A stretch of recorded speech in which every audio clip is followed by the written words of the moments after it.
Good evening. My name is John Eynon, and I'm running for State Superintendent of Public Instruction. Ladies and gentlemen, I do not believe that Idaho's students are common. They are each different and uniquely gifted by their Creator.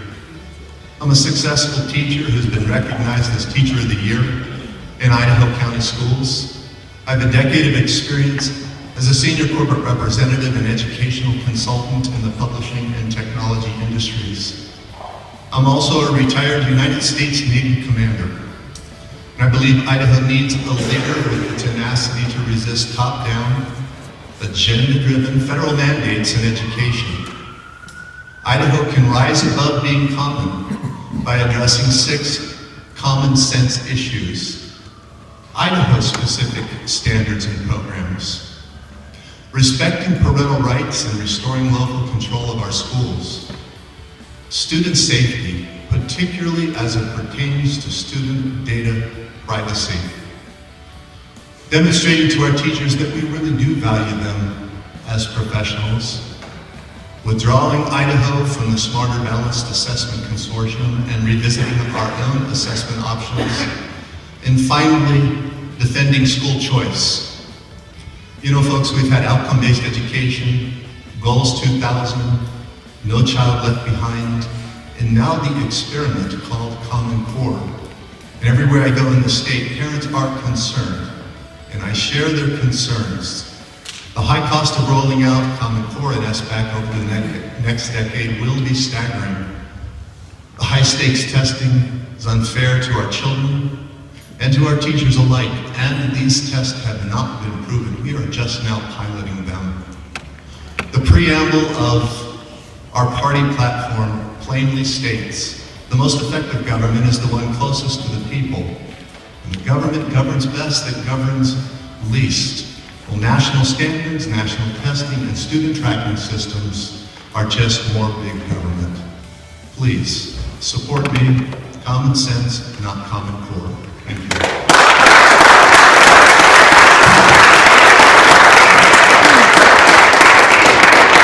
Question number 1. Recently, the Governor's Education Task Force came up with 20 recommendations to improve Idaho's education. Which of these recommendations should be tackled first, and are there any that you are uncomfortable with?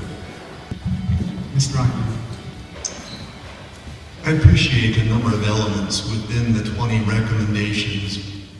However, what I do not appreciate is the task force has flagrantly ignored the voice of the people on propositions 1, 2, and 3. Students come first. The essential elements of those 3 propositions have been incorporated into the task force recommendations. And I believe in government that represents the voice of the people.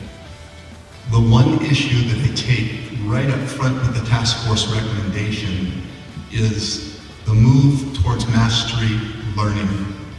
And if you do your homework on mastery learning, you're going to see that it has been attempted before, and it has been a colossal failure with Benjamin Bloom's experiment with the Chicago City Schools in the 1970s, and then Dr. Bill Spady's outcome-based education throughout the United States, which was analogous to mastery learning. Thank you.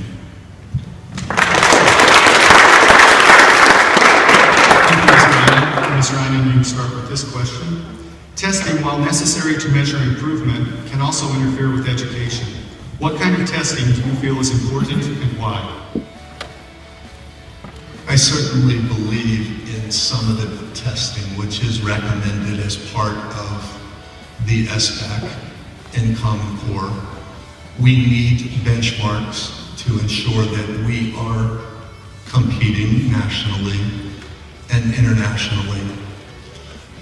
But what I find interesting is that the proponents of Common Core in SBAC will cite the nation of Finland as a prime example of a country that has world-class standards. And yet what they fail to recognize is that Finland is the size of the state of Maryland, 5.6 million people. And I do not believe that they would be willing to give up their rigorous standards to join the European Federation and accept standards that took away their nation's or their state's sovereignty. Idaho needs our own rigorous standards vetted by Idaho teachers.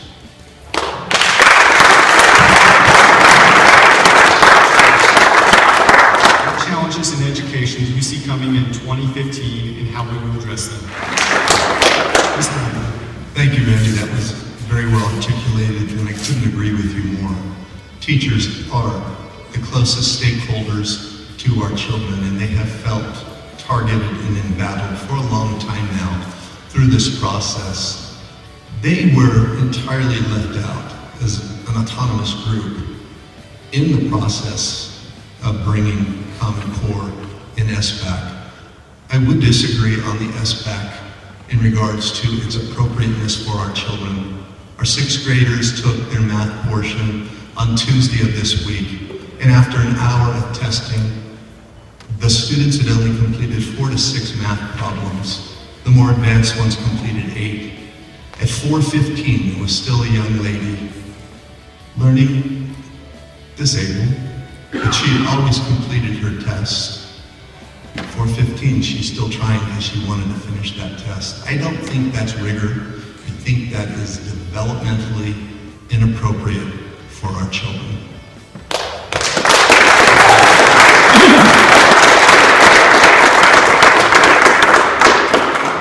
And we're to closing statements. Mr. Eynon, I think it's your turn. 1 minute for closing. Thank you. I'm running for this office because I want to represent the voice of the people. They were ignored on Propositions 1, 2, and 3. And we govern by the consent of the people. There has been a groundswell of concerned parents wanting someone to represent them on these issues. The Republican National Committee a year ago this month passed a resolution in opposition to Common Core, SBAC, and statewide longitudinal tracking systems. I am the only candidate in this race who fully supports that resolution. Please support Eynon for Education.